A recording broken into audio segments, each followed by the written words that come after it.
Okay. I found out that there's 100,000 people on the wait list waiting for a transplant. Good job. One more. My name is Charity Cannon, and I am recently transplanted. I had my kidney transplant September 16th of 2025. I was born with one kidney as part of my disability. They told me that I would need a transplant somewhere down the line in my life, and I just didn't know when. When I turned 38, when I entered stage 4 kidney failure, I started to fill up with fluid. I was out of breath a lot, and I had really uncontrolled high blood pressure that gave me like baby heart attacks. I was always ending up in the hospital. So I went to the doctors and they said, you need to start thinking about dialysis. Me, I didn't want anything to do with dialysis at all. I just wanted to go straight to transplant. I was trying to hold off as long as I could to go straight to transplant. I just couldn't. I was on vacation. I get a phone call and I almost did not answer it. It was the hospital. They said, "Hey, Miss Cannon, how are you doing? This is transplant." I'm like, "I'm good. How are you?" "Oh, I'm really good. How are you feeling? Because we have a kidney for you." I hate to tell you guys this, but I'm on vacation. They said, "So when do you come back?"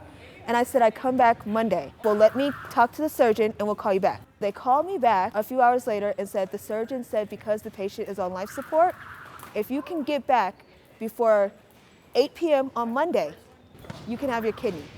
And we sped down I-70 so fast. We sped down I-70. I ran through University Hospital and arrived at 8:03 p.m.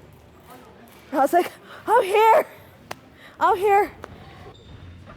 The next day, before I get transplanted, my mom said, "Can I pray for the doctor?" And the nurse was like, "Sure, but it's a robot." So I was like, heck yeah, a robot? That's a story to tell.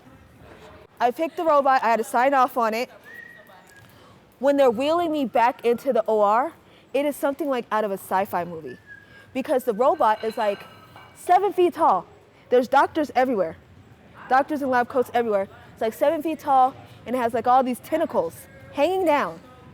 And all I remember is them scooting me onto another bed and then laying my head back. And then I woke up in recovery. And first thing I did was felt for my catheter. It wasn't there and I said I had to pee. And there was like, we're good. Was that 28? No! What? That was 50. Okay. All right, 20 more squats. The cheat code I figured out for the kidney list is keep yourself healthy and active as possible. When you're speaking positive, even though you're in the midst of just breaking down, the doctors know there are times when you're just not gonna have a good moment.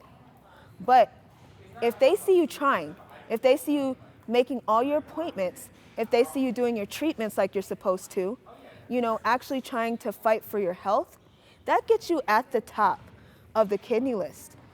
I learned very quickly, it's not just about a number. You're not a number where one falls off and then you move up.